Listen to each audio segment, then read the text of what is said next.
All right, so today I am joined by Brad Kippel, very long-term Star Wars CCG player. He won last year's kind of retro PDS2 OCS. Um, he plays, tournaments all the time. You'll see him in GAMP. Any other notable achievements we should mention, Brad? That's good for notable achievements. Okay, sounds good. So I kind of love to start kind of these conversations with kind of where, you feel today. So 2025, how do you feel about Star Wars CCG? Because I see you in the retro tournaments.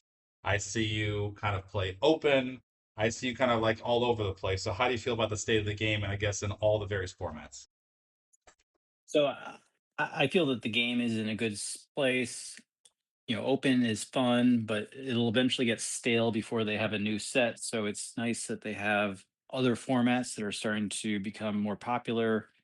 I really enjoy the various retro formats because playing those formats today with the larger community knowledge is very different than when I play those sets back in the Decipher day. Right. Plus, they continually add different variants for the retro sets, such as the recent premiere through Reflections. I'm sorry, through Virtual Set 3 tournament. We had the classic No V tournament. So those are things that I'd never even really played much in because when I got back into Star Wars, I got back fairly late into the virtual format, so I didn't always play every single tournament like this. So I could potentially go two or three sets before I would have a tournament because GEMP really wasn't around or wasn't to the same state it was. So it was I had time to go down for a weekend to Atlanta to go play a tournament, and that doesn't happen all that often with the kids. Right, makes sense. So yeah, so I mean, obviously we have GIMP nowadays, and so obviously you're older, I'm older, and so that makes it easier to schedule games. Is kind of what you're saying, right? For tournament like online is what you're saying. For sure, and allows you to play more often For sure. because I mean, where I am, there's nobody around that would play a live game. I would go down to visit one of my friends in Atlanta, and one of my other buddies from North Carolina. We would go down and we would play together, or we would go to one of the various tournaments that they would have in Atlanta, and we try to plan a weekend around a tournament, which is hard to do. Everybody has to have plans that coincide in free time at the same time as the tournament. True. That makes sense. So does that mean you you still play kind of live open tournaments, or that means it's very difficult to schedule, so you kind of don't do that nowadays, or what does that mean? Yeah, I don't really do any live events anymore. I mean, I think probably the last live event I did is probably 3 years ago down in Atlanta, maybe even longer. Okay. Okay. So everything's pretty much on Gemp. Gemp is way more convenient versus driving 3 hours each way to a tournament. No, I get you there. It's convenient for me, family, work, etc. No, I'm with you there. So, all right, cool. So you are looking forward to kind of the new virtual sets, and so you kind of like kind of the meta changes because like you were in like the premier like Cloud City Modified tournament. I think you got to the end there, finals there as well, and um, so for you, just like switching around from format to format keep makes it less stale for you. I guess I'm saying like you would get bored if you felt like there was only one format, if it was open only, for example, or if it was Premier Death Star 2 only, or what's your kind of feeling there? Oh yeah, if it was open only or even open plus Java only, it would definitely get stale.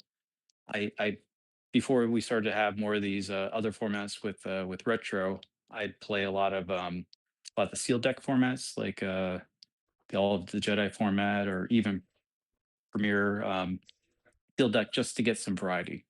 Okay. Okay. Cool.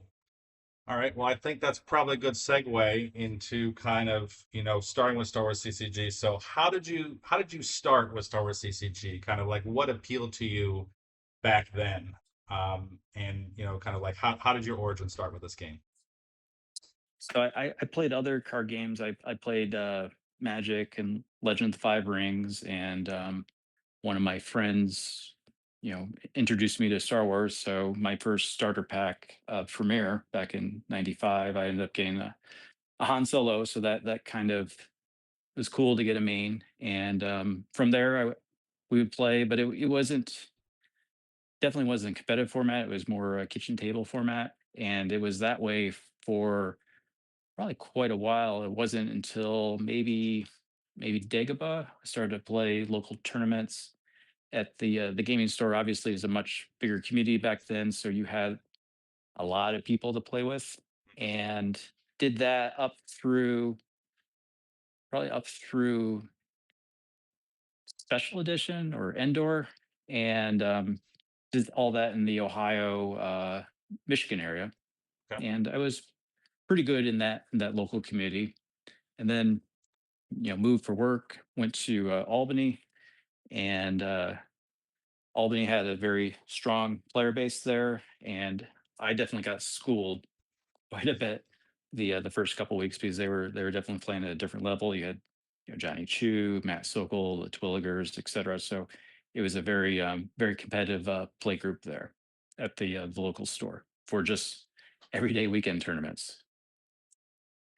And And then played that up until Decipher lost their license. And when they lost their license, I wasn't really too interested in playing virtual cards, so I got rid of all my stuff. And it was probably 2006, 2008, somewhere in that time frame. One of my buddies in Atlanta came up to visit. He had recently bought a collection. He said, "Hey, these cards still exist, and they have all these virtual cards. So you can still play the game, and things have progressed to the different movies, etc." So that kind of got me into the game again. I bought some cards and started to play with him, and eventually we would do the occasional tournament down in Atlanta. And then with the advent of GEMP, that definitely got me playing quite a bit more because I do enjoy the game. It's a very good thinking game, and it's good mental exercise. I agree with you there. So, and is the appeal kind of the thinking game, the mental exercise is how does that compare kind of when you started back in Premiere, kind of like towards today? Oh, the game is definitely much more complex than it was the premiere time frame. I mean, the premiere time frame, you were very happy to get your neighbor in through the Sense and Alter War and actually have a battle, and then the game would be over with that one battle. Whereas today, the game's definitely much faster. You're not spending the first 8 turns trying to draw for sites and not getting Minoc when a New Hope came out. So things can progress much more quickly. You can get through a game in a half an hour or so, or if you're playing against a slower player, maybe an hour. But it's much faster than it used to be, which is I think a plus. And I can see that at least on online and GEMP, the community has been growing every year, and I think that speed that you see in Open and some of the other virtual formats will draw on the player base because it is a faster paced game than it used to be. Okay. All right. And so that's one aspect because I think yeah, Johnny, he said that, he kind of felt like an open that you kind of get your locations really quickly and that there's not kind of like the early game kind of strategy and whatever. But kind of your feeling is you kind of like just getting locations quickly. You like kind of Open's ease of just deploying battlegrounds and getting your sites just to start the game. Is that fair to say? Yeah, I mean, up until maybe special edition Death Star 2 timeframe, the early game strategy was drawing and playing a site. I mean, there Yeah. really wasn't much of a early game strategy. If you were lucky enough to open hand a Vader and had enough force to deploy him, he would sit there for like 4 turns and drain without any risk of being attacked or battled. Yeah, no, I agree with you, and I guess I think that's one thing I do like about kind of the Death Star 2 era, just being able to start with more sites and having objectives and having a little bit more force, not always feeling like you need to start the Death Star's dark side or something like that. I do appreciate that aspect. So whenever you kind of were in Michigan, you moved to Albany, whatever, did you play like in local tournaments, but you never kind of try to go to nationals or kind of larger tournaments, or what was that like for you? Um, so I would go to regional tournaments. I would when I was in the Michigan Ohio area, I'd go to Origins every year. One year I went to Gen Con. I would always play Star Wars events there. I did a lot of, especially with the advent of Endor. They did Decipher did run a lot of seal deck tournaments during those large conventions. I do very well at the seal deck format in any of the card games I play. So I've always enjoyed the sealed decks, and I would usually place well in those seal deck tournaments. For the more constructed tournaments, I've done okay, but never making like a day two at any big event. And then Albany, right? You would drive. There would be large conventions like Ramapocan and other conventions in the Northeast that you could go to for big events. And again, I did okay. I was probably a little bit better than the middle of the pack, but wasn't one of the top tier guys. Okay. And and so you would go to these kind of some of these larger tournaments, some of these cons you said, and so you would have to win those to qualify.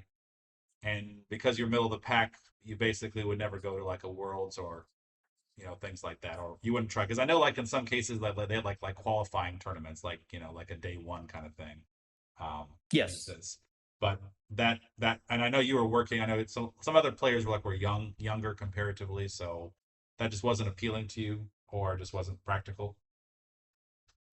It just gets into, right, traveling for a big tournament like that would involve airfare and days off work. It just wasn't practical at that point in my life. I gotcha, makes sense. Um, so some other players kind of commented they saw like the writing on the wall. So kind of, and you played all the way through, right? So you played all the way from Premiere through Theed Reflection Palace. 3 Reflections. Okay, so and you and stopped Thief Reflections 3. Palace. No, I I forgot Thief Palace came out afterwards, through Thief Palace. Okay, so what was that like? Like, did you feel the writing on the wall, or how did you feel like the community like towards kind of, I guess, the end? Like, was it as big as it was? Kind of, early in the middle pack. I guess when Indoors out, I guess is when he moved roughly to Albany, or what was it like at that time? I mean, you could definitely tell that the game peaked at Death Star 2. I mean, we in Albany we had a pre-release event where you could get Death Star 2 packs, and they did a sealed deck tournament, and they had uncut sheets for prizes. I mean, it was a pretty awesome tournament for a local event. But I mean, we had over 100 some odd people just for that pre-release event at the local gaming store. It wasn't even a convention or anything, and that was cool. Everybody liked Tatooine when it first came out, where you had the episode one characters, but then the sets were coming out quicker and quicker. Seems like there was less play testing. You started to get more broken things like Senate, and then obviously all the maintenance cards and Reflections 3. So it felt like it was more pay to play versus, maintaining the older cards in your collection. So you started to see people leave the game. They couldn't keep up with the expense of it. And it was a significantly smaller community by the time Feed Palace came out. And then, shortly thereafterwards, Decipher announced that they lost the license, and that was the last set. And people started to pivot to other games, or they just left card games altogether. And so, and that would describe you just, whenever you've found this, like, did you like, you just stopped playing altogether, is kind of what you said, until 2007-ish is what it was, just like cold turkey, or you migrated, or what for you? Yeah, so I got out of Star Wars. I sold all my cards. I played a little bit of L5R, and I played a little bit of the Lord of the Rings game, but same thing happened with Lord of the Rings with Decipher. They started to do a bunch of sets more quickly, more powerful cards, sort of span between sets, and it was the same MO before, so I got out of that. Okay. All right. I got you. Um, okay, cool. Well, maybe this is a good point to kind of seg towards kind of today. So there's the PDS2 tournament last year. We just finished Andy's tournament. So let me share my screen and kind of we'll talk about kind of this strategy a little bit that you said you liked. So give me a second here and let's share. Okay. So if we go to GIMP here a little bit. All right. So last year, this is kind of the dark side deck you kind of went with. This is what you won with. Um, I want to understand a little bit of kind of the origins of this deck because there were like kind of like ATST ROPS decks before this, right? Like Kevin Shannon, his deck was on GIMP. How did you kind of come up with this idea? Like, did you play this back in the day, or how did you kind of come up with this idea to begin with? Oh no, I never played ROPS at all when Death Star 2 was out. I mean, it wasn't in the community that I played with. It wasn't anywhere near one of the top tier decks. So when they, I think we had a charity tournament where Death Star 2 was first really played in a tournament format on GIMP. So I wanted to play in that tournament. I looked at some of the sample decks that they had, went Yep. through all the different options, figured which one best fit my play style today. Hmm. And there was a ROP stick there, so I started to practice with it online, figured out what I liked and I didn't like, and it's been a continual evolution since then. I mean, even today for the the current tournament and the tournament that Andy ran, I would tweak, 2 to 4 cards in and out before every game, just based on what seems to be working as the online meta has evolved. So even the last game I played with this, I guess it was probably 2 weeks ago, isn't the same deck that you see on the screen here. No, it's not. And I kind of wanted to kind of discuss the origins and then get to it. So I'm guessing the sample deck was this one because a lot of this was similar, right? A lot of now this one had some power pilots. This one also had Marajek. This one had Kashyyyk, and you have Kashyyyk as well. And it's my guess was, but maybe you don't remember exactly the base, but I would say this is very similar. So Probably.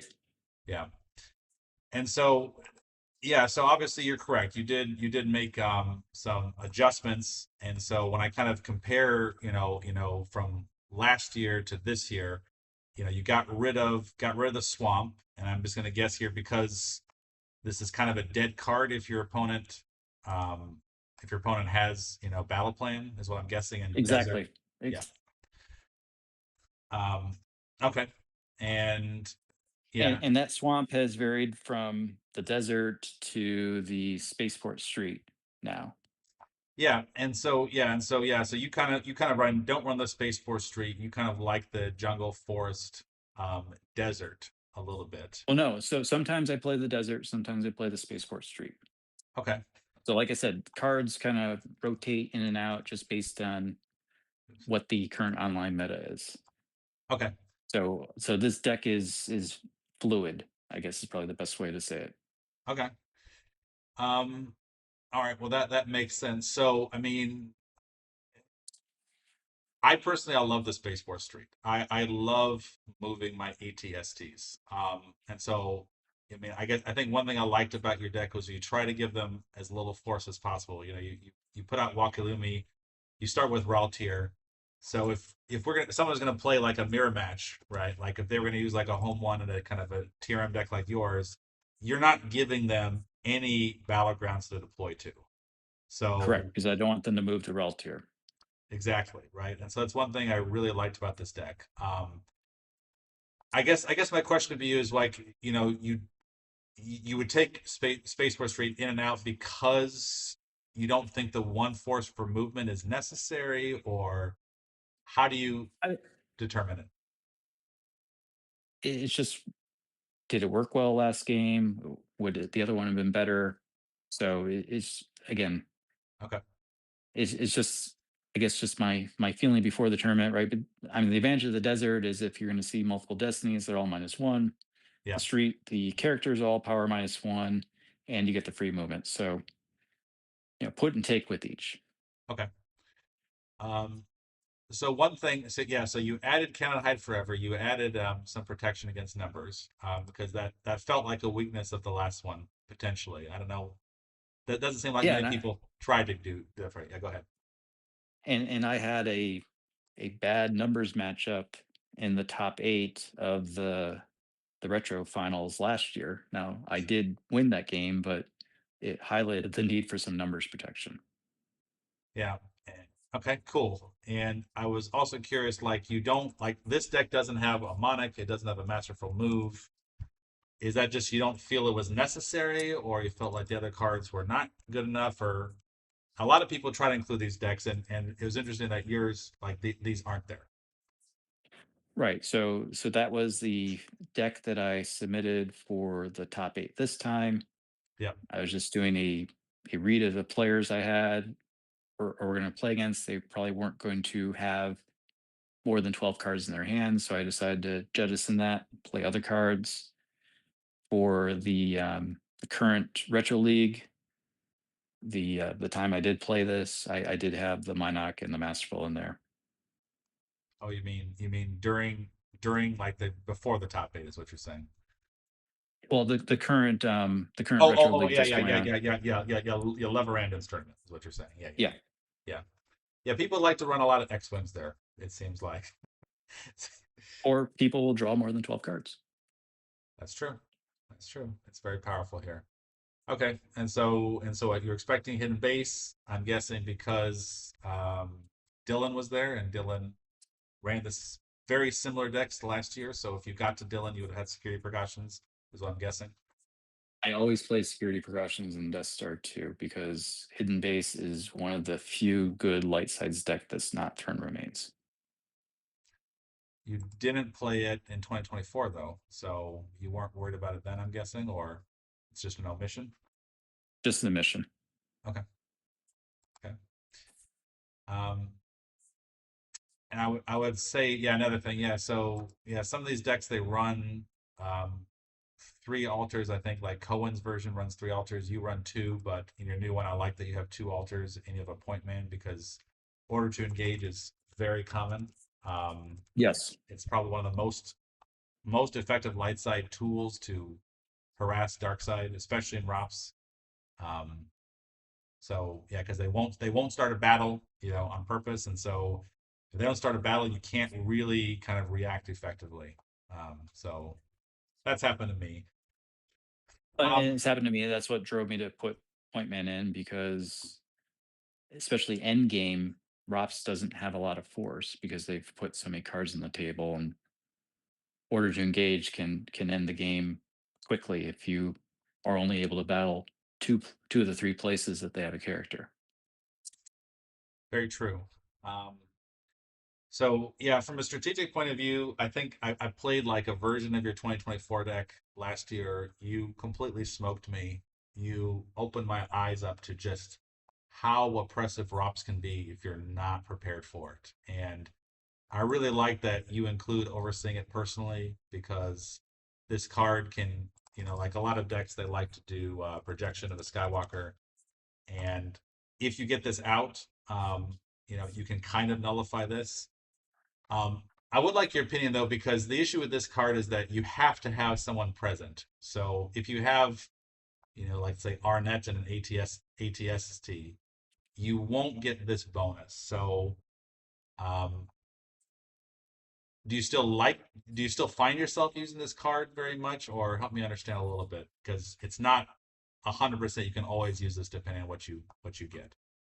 It's not 100% you can always use it, but it is very useful when you do get it out, especially if you're playing against Hidden Base or some other deck where they're not going to go to Raw tier to just put more pressure on them. I mean, you've got Mara and Colonel David John, Janice, and the docking bay guy that deploys for free that generally won't be in a walker. Or you can just put one of your pilots outside with somebody else in the ATST to react.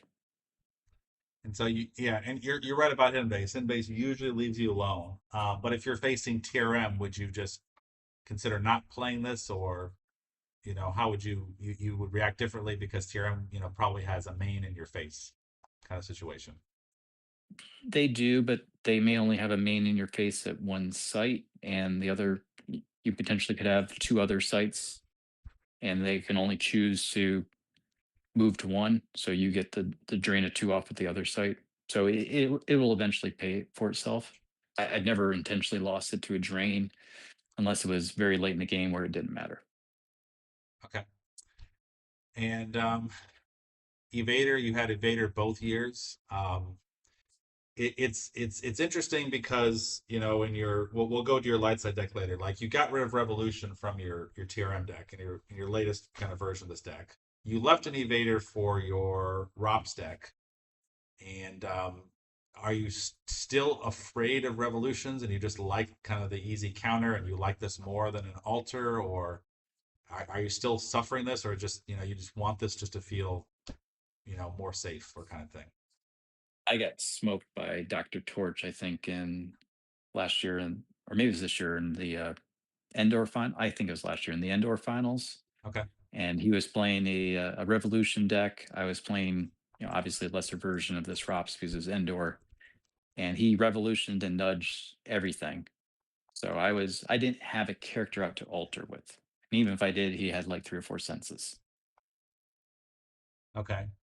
But if So yeah, but if getting you the if evader off early before he puts the character out because he's using his force to play the revolutions, um, I it was helpful. It would have been helpful, and that's why I've started to include it in this deck. But again, sometimes it rotates out, especially in a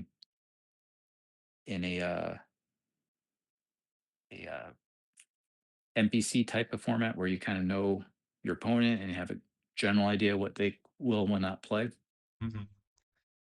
Yeah, and yeah, I noticed that you like previously, like you had two Vaders, you had Choke Vader and Saber Vader, and then you kind of went to three Palpatines. So is this kind of this is this like a permanent change, or is this like you felt that you just that you need Vader less and Palpatine more? Help me kind of understand that shift. I mean, Palpatine doesn't get uncontrollable fury, whereas Vader does. Okay, that's true. Palpatine's a 6, Vader's a 1, and Palpatine gets Janice out cheap. He generates force for you. He's immune to attrition. There's more utility with more of that card than more Vaders in the deck. That's If I'm true. playing against a hidden base deck, I'd never deploy Vader now. I'll throw it away to a drain because they'll usually have uncontrollable fury in their deck. Okay. I usually find that like with like My We Have Learned, because My We Have Learned you usually have Yoda somewhere and they have an easy ability for a person. But okay, I just haven't experienced that personally. But yeah, you're right. Uncontrollable Fury, and to you, it's just not worth. Lord Vader is not worth it because he's not that special He's without too a saber. expensive. Yeah, And yeah, without a saber, he's not doing anything. yeah, Whereas the other choke Vader or Vader with saber at least have some additional character removal capability. yeah. I agree there.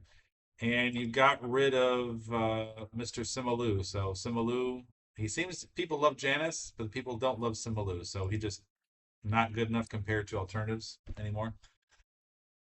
He floats in and out, but yeah, right now he's out. All right, makes sense. Talk a little bit about kind of the site choices. Some people they try to have like Executor Docking Bay, and they like to have Death Star 2 Docking Bay. Um, a little bit of extra things. So Cohen, he had both of these. I noticed your deck very consistently. You only have Executor only, and you have kind of four sites. You have the Docking Bay, and then you'll have three other sites for a total of four. Have you experimented like going to five sites? Like Andy thinks you should have five sites for Raltier. Do you disagree, or kind of what's your opinion on the kind of the optimal number of sites for Raltier? In my opinion, 4 sites is the ultimate number for all tier. 5 sites is going to be too easy for them to flip you back, especially earlier game. I tend to agree. I play tested various versions of the deck, and I did try five myself. And I did feel there was a risk. Whereas if you didn't deploy it, then you had a 0 in your deck versus I felt that, with 4 gives you a chance to flip. So I do tend to agree.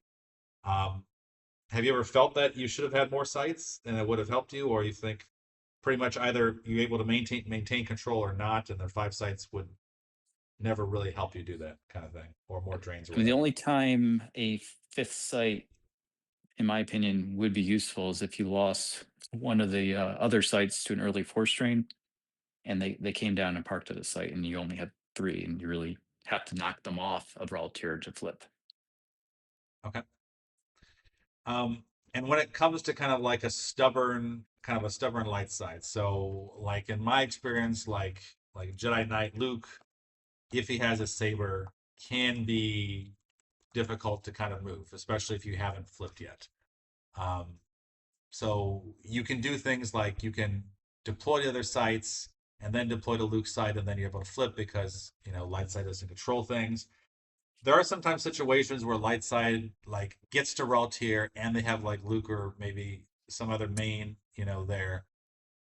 Do you find yourself like ever needing to like stack up a lot of force and then like you need Igar to kind of save the day, or how do you kind of like manage issues where you kind of have to fight to kind of flip kind of thing?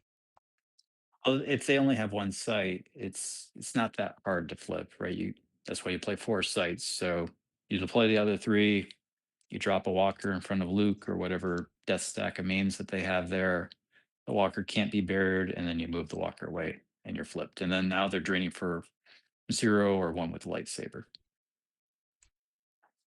And so in a situation, I guess the only situation where is if they somehow had like two mains, like they Luke at one side and maybe like Obi-Wan and or Marco or something at a second side. That'd be the only situation you feel you might need, or I guess you're saying you've never really had a situation where you needed eye guard to flip, is what you're saying.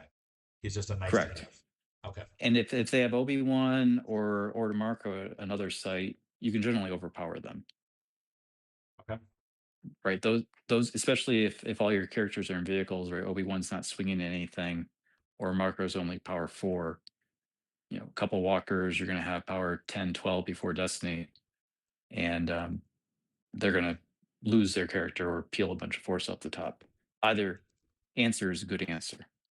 Okay. Um. So if someone wants to beat ROPS, what would you generally suggest? Like TRM, they love to gank. So a lot of times people will deploy to a docking bay kind of first thing. If you have like a lone Imperial, like if you put like an ATSD pilot, someone could come in here and they could, deploy a spy and, maybe have Obi-Wan with Saber, maybe have Leia with Blaster and try to do overflow. Um, is that the most effective way to deal with ROPS, or generally speaking, what would you suggest to people struggling kind of against an opponent? Go to Raw tier early, is then you have to have the ROPS person draw into a ship. They may not play as many ships as I have. And again, I only have what, 5 or 6 ships in there, You have in this version you have or 4. 4. Yeah, you Yeah, went down one. Yeah. yeah. So 4 ships, right? You don't draw into one, and then you run the risk if you're continuing to draw, you're above 12, you get your ship, and then you get Grimtosh. Okay.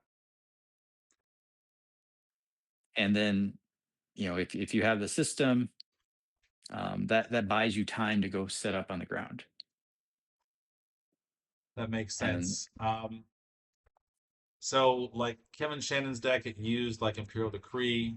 Um, some other versions, like How Do We Get in This Mess, kind of also uses this card.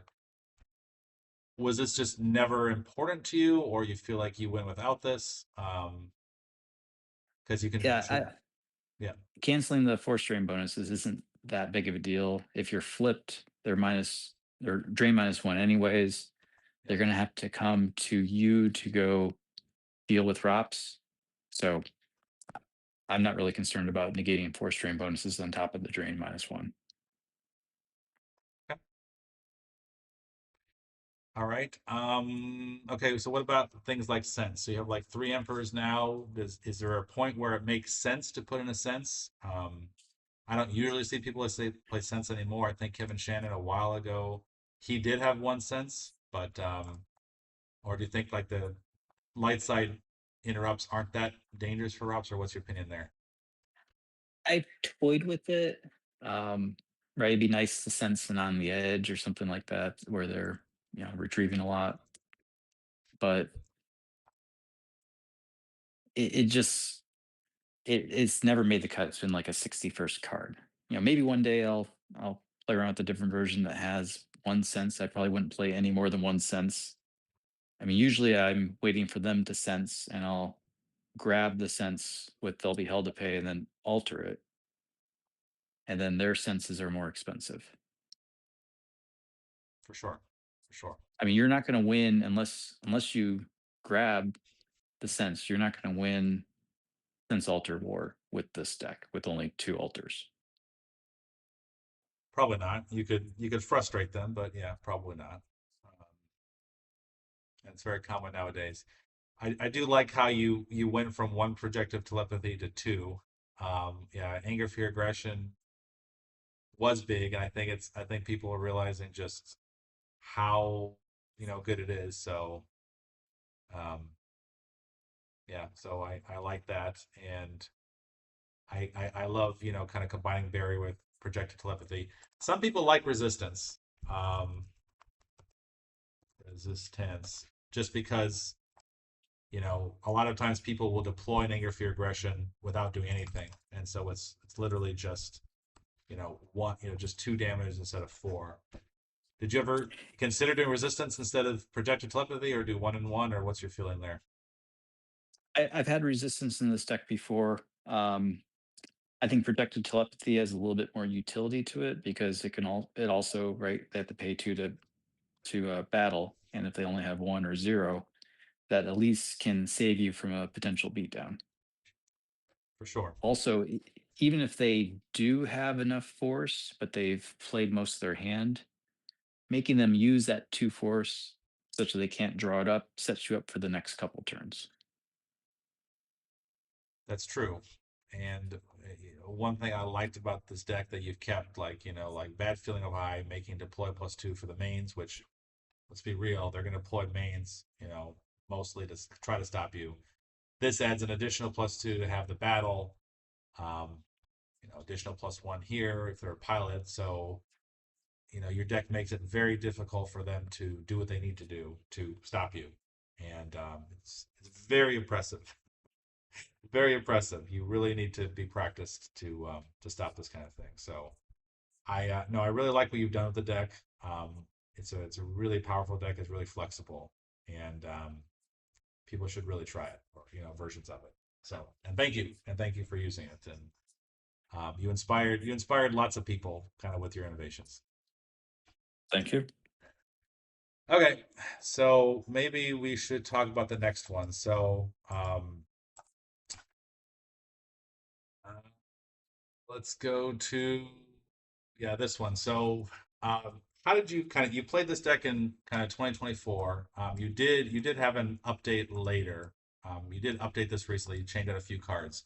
How did you come up with this? TRM docking bays, anger, fear, aggression, home one deck. How did this come about? I didn't come up with this deck, so I forget who I played, but I played somebody in Premiere through Reflections 2 modified. Hmm. They had this deck. I got schooled with it, so I started thinking about how I could bring that deck into Death Star 2 format and play it there. Because before that, I was playing the version of Throne Remains where you start the farm and the swamp and then the nudges, and Yep. that was Hmm. really hit or miss, right? You either draw into your sights or you don't, and if you don't, you have a really bad game. Right. Yeah, you ran. Yeah, yeah. I So think there's a video of you running like the careful planning version, which yeah, careful playing version. yep, exactly. Yeah, and no, I agree with you. It's much more random, I guess, if you do this version. Whereas if you run the docking bay version, okay, even if you don't draw into some of these Twixes you have here, at least you have the docking bays and then staging areas. You have lots of relatively cheap deploy people, and you can get +2 force strain relatively quickly. And the fact that you go first means you have tempo. So No, I agree with you. I mean, technically speaking, you get more force starting with the nudge version, although you kind of really want to deploy a nudge to begin with. So, technically, maybe you start five with a throne room, but realistically, you kind of start four because you want to deploy a nudge here. So this deck's slightly slower, but I think it's more consistent. It's definitely much more consistent, and the anger fear aggressions are good because you're usually going to have one first or second turn. Because you play four in there, and that at least does some damage while you're setting up. Well, absolutely, yeah. And it's a turn one thing, right? If you Yes. play TRM, they can't go first, and if you have anger, fear, aggression turn one or even turn two, it can be devastating if they don't have the counter. It's outs. I think it's why some people like playing resistance, just because of this, but or whatever. But no, it's really effective. And so no, that's cool. And so how did you kind of set about? So you saw someone else play this, you made your own version. This version you played Coruscant. You later changed this to Kessel. What kind of made you kind of change kind of your penuptialate, floating system? It gets into, what do I think the person's going to be playing, right? Yeah, Coruscant is much better if I'm going to be playing against somebody that I'm going to peg playing ROPS, yeah. and Kessel's better for somebody I'm going to peg playing Brangus or some other deck where they're going to have, quite a few ships. Kessel's better because you drain the They're same. both drain three, but Coruscant, right? If they play an independent ship Yeah, as the first ship, it's -2, right. and then everything else that they deploy afterwards is cheap. So they can do quite the beatdown and build up a bunch of power against home one. Gotcha. Okay. Okay. That makes sense. So, but I mean, wouldn't the ROPS people also be doing independent ships? I mean, even in kind of your deck, I mean, like almost everyone's running Th- Zuckuss, right? I mean, They do, but I'm going to move over to Raltier, prevent them from flipping. okay, okay. Right, home one only has hyperspeed 3. That is true. So if you're playing this deck, you're kind of shutting yourself out from moving with home one, basically, if you can't get there, kind of thing. Like If Hashan they're is, not playing the Rendelli version. If they play Rendelli, then that's very easy to get to Raltier. yes, I suppose so. Um, I mean, yeah, if you're playing kind of like a trooper version, right, where like the trooper runs Karita, yes. If they run this version, like they run something like Haze Run or something like that, then yes, you could get there. If they're playing a version kind of like what Kevin Shannon did or Cohen did or what you did, it could be harder, right? Because they're not Yes. they're not giving a floating one kind of thing. So, um, okay, so and obviously you have the beggar draw their fire combo, um, very devastating, right? And I really loved how you took advantage of Gemp. Like we don't have frozen assets, but you made it start so that we have a battleground. I guess my question to you would be that even if we had frozen assets, would you change this some? Because if you have a system and you have a battleground site, then you can force train, then you can retrieve with on the edge or draw their fire versus if someone has kind of like, come here, big coward. What's your kind of thoughts on that hypothetical? I don't know. I never played with frozen assets in the Decipher days. It's never been there in GEMP. I'd probably have to lose to it before I saw the light and essentially put it in here. But I mean, beggar is very effective. Extremely. Yeah, no, yeah. I mean, it can potentially completely nullify, Imperial Bearer, right? Just um, I mean, opponents usually have to have two force there just to force you to get rid of Beggar, but it won't stop the beatdown kind of thing. Yes. So when you're playing this deck, and kind of like when you played me in our game, like you got to a point where like I think you like accumulated like 12 force, and then you did 24 force, and then you used like a tunnel vision. And do you remember if was that to get a home one, just so you could kind of deploy to a system, or kind of like how are you usually managing your tunnel visions? Like how do you decide when's a good time to kind of use this and what for? So if it's early game and I potentially have a Twix in my force pile after searching for a docking bay, getting that extra force early might be worth the tunnel vision. Really depends on the deck matchup I'm playing against and Sure. if they're giving me force or not. But later game, you're trying to get whatever package you're looking for. So if you're short home one, or you have Leia but you don't have Han, put on home one, or you want to get first officer on home one, or and you're missing one of the other fish people. It's just getting that last piece such that you can go put home one out and either set it up such that they don't want to go there, or you're going to go battle um, and potentially cause overflow. Yeah, when I'm playing kind of your deck or version of your deck, I'm usually trying to prioritize home one. Like I want to grab home one from my force pile, or I want to draw into it. Like I'm kind of using insurrection, or like I want to use the signal to grab, launch the assault to make sure I have Yep. one. Like I'm when I'm playing it, I'm usually like prioritizing. Like I want to get home one in my hand. I want to be able to deploy, and I want to make sure I find my system if the opponent's not giving me one. I want to deploy that as quickly, as reasonably as possible. But what you're saying is that you're not just trying to find it for home one, but you're trying to find it for beatdown potential. And I guess my personal natural instinct is like kind of like blow through tunnel visions, like what you said. Like if I see there's a Twix, I have used tunnel visions many times just to grab the Twix, deploy it now. So instead of having a force generation of three, now I have five, or if I have five, I have seven. Um, I guess what I'm trying to ask is, are there times people should? Do you ever find yourself like holding tunnel vision because you think two turns down the road, I really want to be able just to find the missing piece, and I just want to draw a bunch of cards? Or that's what I'm trying to get at. If you can help illuminate, It maybe. depends. It depends on your plan for the turn. If your plan for the turn is just to draw and you don't need force because it's mid game or late game, I'm not going to just blow the tunnel version. And between the insurrection, you know what is in your force pile. So it's getting that last piece, whether it's draw your fire or beggar or what have you, to do that beatdown is generally what I would use tunnel vision for mid game. And especially if you have draw your fire out, you get the tunnel vision right back. Sure.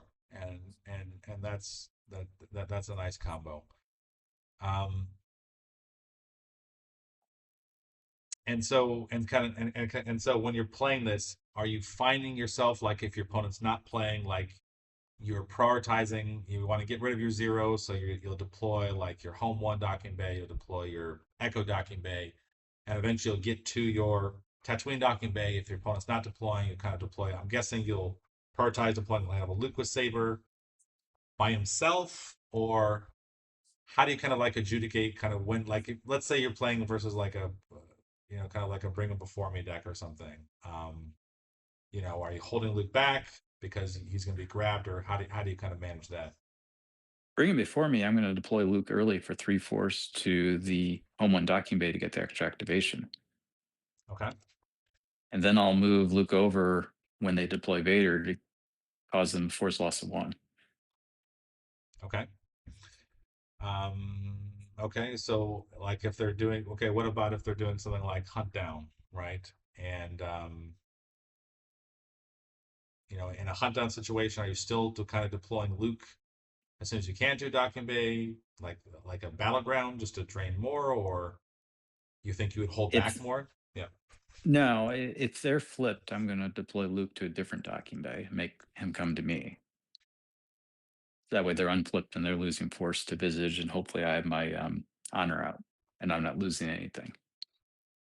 Okay. I mean, I mean, I don't think I think he played against Dead Body. I think he was just a hunt down battle deck, kind of somewhat similar to kind of yours. I don't think he had a dual deck. If you're playing like an epic dual deck, are you going to like hold down Luke and just try not to deploy him because they could potentially, try to convert him or make you lose force? Or you're like, I don't care. I want Luke. I want him draining, and you can spend your time, trying to, you know, get your sixes in order to fight me. Or does that change for you then? Yeah, dual deck would definitely change things. So I'd definitely play much more cautiously deploying Luke to a battleground. Luke may still go to home one docking bay because it's pretty expensive for him to move Luke there, especially early game if I'm not giving him any force. Sure, sure. Um, and whenever you get an anger, fear, aggression, is there ever any reason not to just insert it immediately, or do you find yourself holding back sometimes because you think they might be able to counterattack you? How people like kind of understand management. I'm guessing like turn one, if you get this turn one, turn two, there's nothing on the ground, by all means to deploy it, kind of thing. Do you like hold these back or help people understand?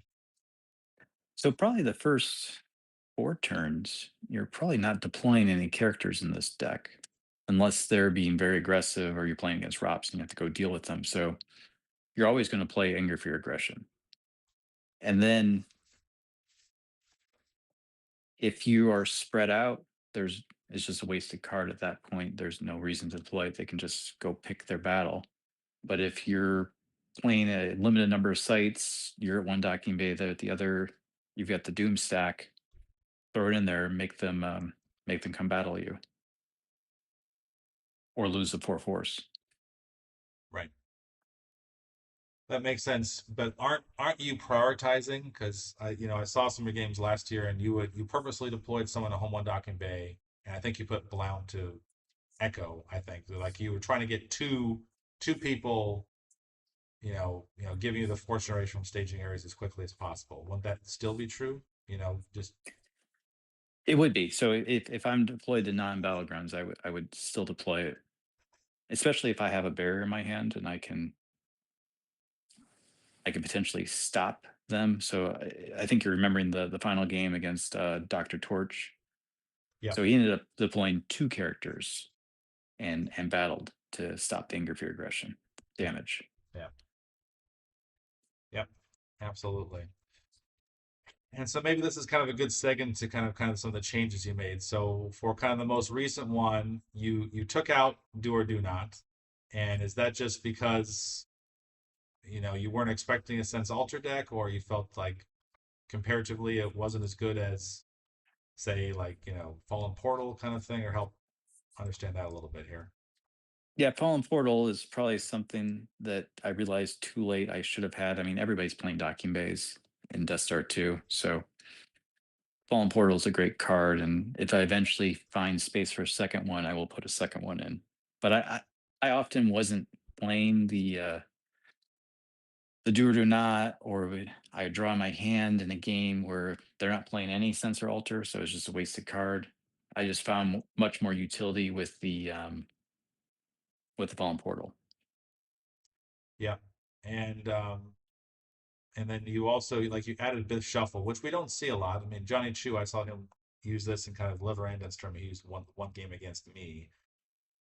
What led to the Bit Shuffle? Just like Dr. Torch, or people like really like stacking and tracking their cards, and you want to ruin that, or kind of what led you to do this card?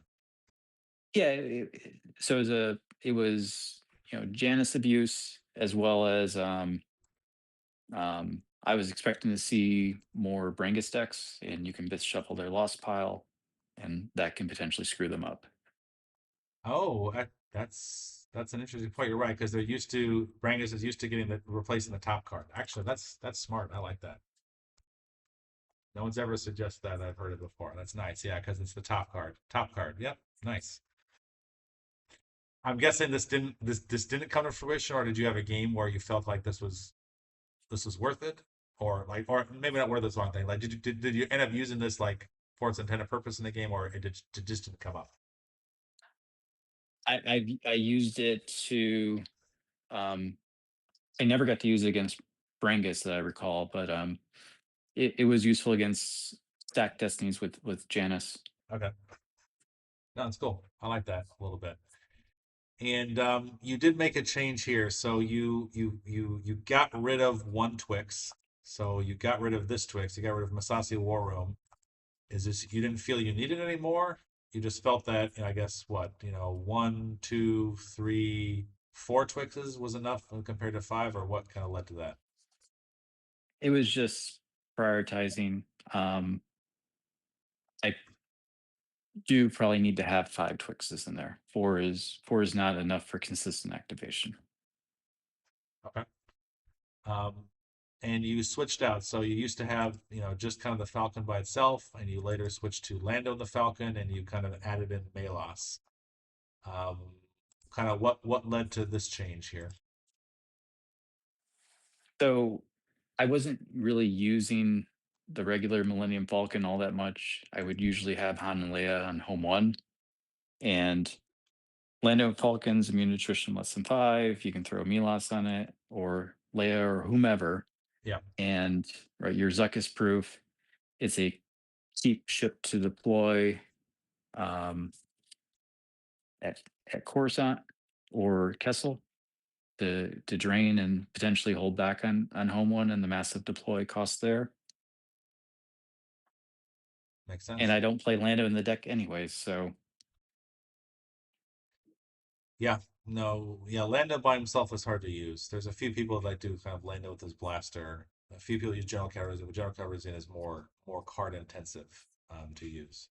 So no, no, I like that. I think it makes sense. And what I really just like kind of you talk about consistency, right? You have two televisions, two signals, so your ability to kind of get the cards you need is increased, right? So if you really need the home one, you can get it via launch and assault, or you can just kind of try to grab it naturally. And you kind of have two of most of your mains, right? Two Hans, two Leias, so your chances of getting them to kind of combo off each other, two Obies, and no, I really like how much you're able to fit. Sorry about the mess helps you deal with kind of ISB. If that undercover spy, you don't see that a lot, but I really like kind of how much you're able to fit into this deck. It's very, I know it's very good. It's very consistent. I like it a lot, and there were several people kind of use versions of this. So, um, thank you, thank you for, thank you for using this. Any other kind of thoughts with kind of piloting this deck? Other people should be aware of. again in Death Star 2 format, right? There's a lot of abused interrupts. Mhm. So grabbers are important for both sides. I agree, and I kind of like how it seems like you've gone to three grabbers for both sides. I also Yes. appreciate that. Yes, and yeah, I Occasionally mean, I'll throw in a tentacle as well. well, I think against brightness that's probably good. That makes sense for the light side. For the dark side, you think maybe versus like a Sabak deck you would need that, or kind of like what makes you think four grabbers for the dark side?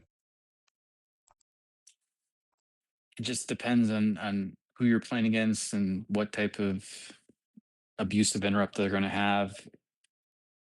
Three grabbers doesn't always necessarily mean that are able to grab 3 cards, right? You may never draw a grabber, or you could lose some to an early drain. So a fourth one It's true. helps ensure that you have that extra one just in case they've uh, they've lured you into grabbing something that you should not have grabbed. I agree with you. Um, it's hard for me usually to fit three, but I do feel good when I have three. If you can fit four, I think that's cool. I guess only worry about is that you hope your tentacle grabs something they don't have two of, else it doesn't Correct. else it doesn't do its full job. That's the only thing I would say here. Um, okay. Um, so you have one wedge, you have Tycho. Have you ever experimented having kind of more rebel pilots, or have you kind of always stuck to kind of just the 2 card combo with them kind of thing? Yeah, I just stick with the 2 card combo, and again, you can use tunnel vision if need be to get the other part of that combo if you don't draw into them naturally. But it's hard to justify space in this deck for another random 2/2 pilot. The only thing I would say is you do have you do have the insurrection and a 2/2 point. The only thing I don't like about Tycho is just that he doesn't help home one. Um, if you're facing a war like against the Executor, he okay, he'll stack with Wedge, but I would love for him to add power to is the only thing I would say there. But Agreed, but he's a spy, and that's very useful against a lot of decks. yeah, yeah, no, I agree there. No, I think it's overall solid, and I like how I kind of you have one on the edge. You don't have two on the edge. I found myself being able to kind of benefit from just even a one time on the edge. Um, have you experimented with kind of like two of these and retrieving more, or you think it was never necessary because you can use on the edge and then kind of like battle, draw their fire, get it back kind of thing, or what's your thought there? I played around with 2. I mean, it's a relatively low destiny. You do have to either track well or it's fairly late game to do it. Yeah, If they have secret plans, that can be really tough late game because you may not be able to do anything other than on the edge that turn. yeah, Um, it's true. and I've had versions of this where I've had 0 on the edges. Okay. Yeah, I mean, I like the card, and obviously you had two barriers. You went down to one. Is that just because blast door controls, was is becoming common, or you just felt something else was more Blast important? door blast door controls is becoming common. I think I took out one barrier to make space for the fallen portal. Hmm. Yeah,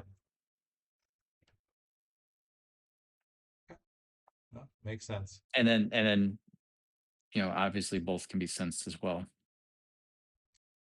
It's true, and I guess one aspect is you could. I mean, you took out do or do not, right? So you don't like you're not like heavily punishing sense alter control.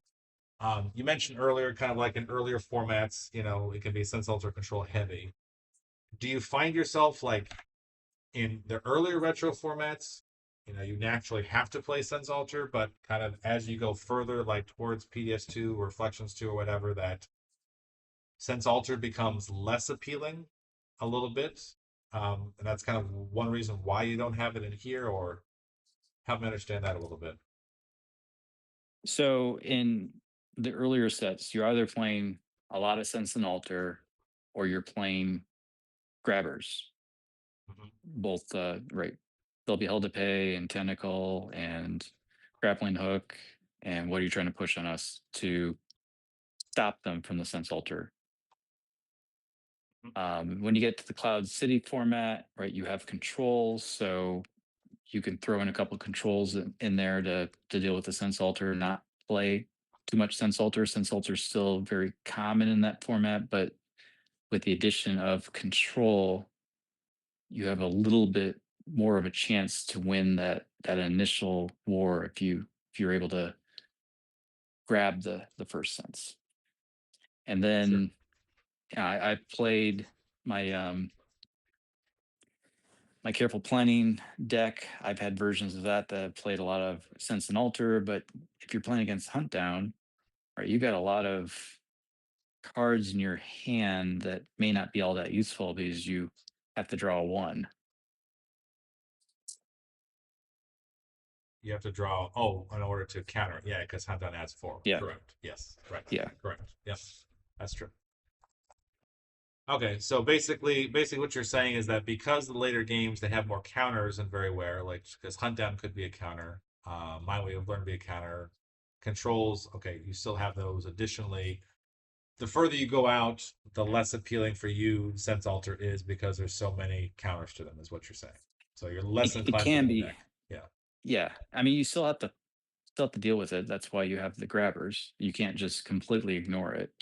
right. So starting wise advice or oppressive enforcement and grabbers, that's a good good harmony there, and it can help you deal with the occasional sense alter if you're playing against a bring 'em before me deck that's playing, heavy sense alter or some other throne remains deck.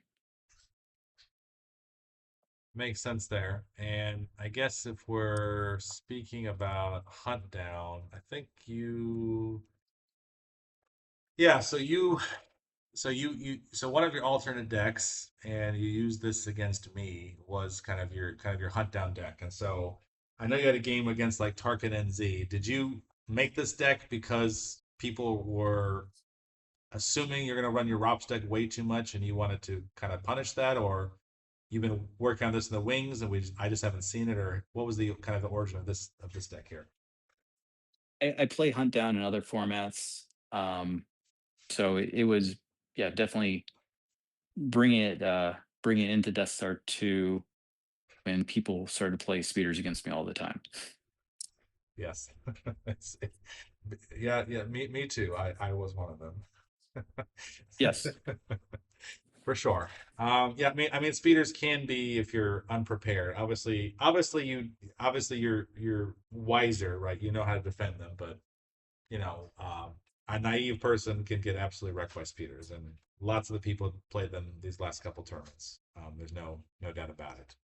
Um, would you say you feel this deck is speeder resistant, or what kind of gives you the impetus to play this instead of your ROPS? Um, it's just something different, right? So if somebody's pegged me on a deck, I don't want to play the deck that they pegged me on. I want to play something else. Sure. So this is an option of something else. Right. Um, I mean, obviously in this particular deck, you did have like all sections, so you have kind of anti rebels. You did have kind of a Monica Master move, where in that version of ROPS, although I know you said you changed it, you did have this one. You'd have another AT-AT. I mean, I guess would you say the biggest version of this is that it's you're just meaner, and you're kind of doing more damage with Visage, and you're able to control three locations potentially quicker, kind of thing, or you feel this counters. I guess it's not ROP, so they can't do projection of a Skywalker here. That won't work here, kind of thing. Correct. I mean, this deck is more aggressive, and you're going to start doing damage sooner. For sure. And if they don't, it forces them to come to you. I mean, any hunt down deck is going to force them to come to you, and if you win those early battles, you're probably going to win the game. For sure. Um, you do kind of run here, kind of the anti-hidden base here. Security precautions make sense. You have one card, kind of force lightning. So if they had an undercover spy, you could kill it. Some decks, they like to run sniper. Um, it's just that you didn't have room for sniper, or you have trample. That's why you're just trying to trample them instead of sniper them. That makes sense. I see. I got you. So it seems like in this deck you're relatively positioned to kind of beat down hidden base a little bit, and you're doing kind of the same thing here. Like you have Marajek to deploy Kashyyyk, Yes. versus not. So kind of what's your thought, kind of like executor versus kind of non-executor? You went with executor this version. You don't have Fondor here, so in this case you don't care about paying 15, or help me understand kind of your thought process here. This deck generates a lot of force. I don't care about paying 15. Okay. Interesting. And you don't have Shirano, so you're not worried about when you're ready to deploy your system, about deploying, I guess force running for 3. For you, kind of 2 is enough, is what you're Two is enough. saying here. Okay. And what's your thought about like a Sheik draining for 2? Because sometimes you might have 2 cards, so like you have like Rendili. How do you spell it? So some people will try to like have a Rendili that way. If you happen to have a starting hand with Rendili, you could get Executor. In this case, you went with Kashyyyk. It's a drain of 2. What's your thought of like this choice, like of a choice which you could, kind of like tutor up at the beginning if you had a different starting hand. If I had the executor in my hand, obviously there'd be a desire to have Rendili as the other pull, but I'm not playing Cherno as you noted, so it's only a drain of 1. It's definitely not worth paying 15 for the executor for a drain of 1, unless you're satisfying battle plan. Okay. Which which you don't have in this deck. So Correct. you are not trying to go to space if you don't have to, kind of thing. Correct. Um, so the only thing we could say here is that you only have two, I guess, retrievable or usable, like or deployable. You can only have only two battlegrounds here, so you're depending on the opponent giving you a third one, kind of thing. But because you do have kind of Igar, you could potentially, and I guess you do have Ozil, you could potentially, do 3 sites if you had to, kind of thing. So I do like this bit here. One thing I was noticed interesting was that is you don't have kind of like the card, that grabs evader. You don't have the card that grabs I have you now. Why don't you have Crush the Rebellion? Just because it's not Base use limitation. space limitation? Otherwise, you Yeah. would. Yes. Because it cancels clash, which is useful. Okay.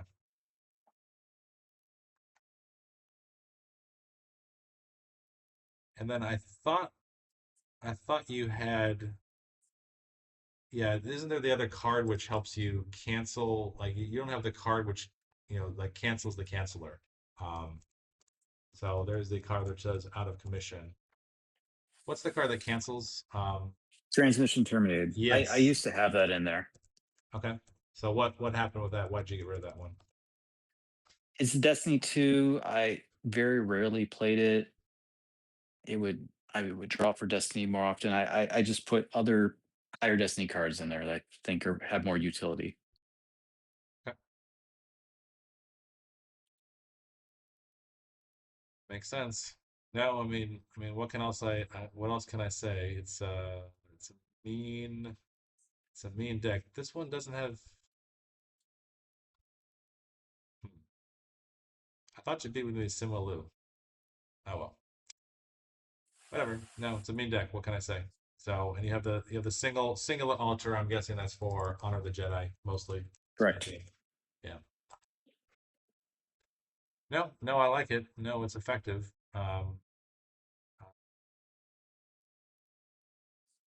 What else can I say about it? If someone wanted to counter this, I guess it's not a dueling deck. They would just need to be careful. I guess a space deck is probably the natural one. So a hidden base, you do have some counters for hidden base, but probably hidden base would be the one to beat this. Would that be correct to say?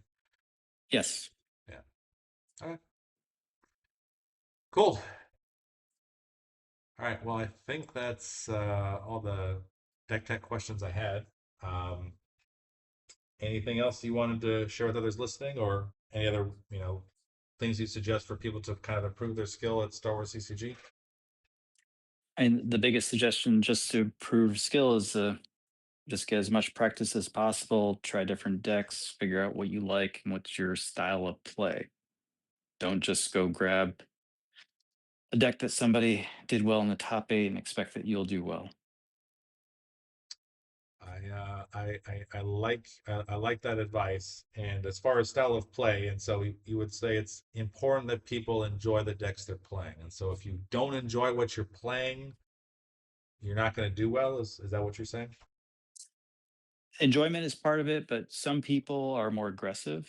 And if you're playing a reactive deck, that's not good for your style of play, and vice versa. If you're more cautious, you don't want to go grab a deck that you have to be aggressive with to win. I like that. That's a good point. Well, thank you, Brad. I appreciate taking the time, and I think people will really enjoy your insights. So thank you so much. Thank you. It's been nice talking to you with you. Likewise, sir. Take care. You too. Bye.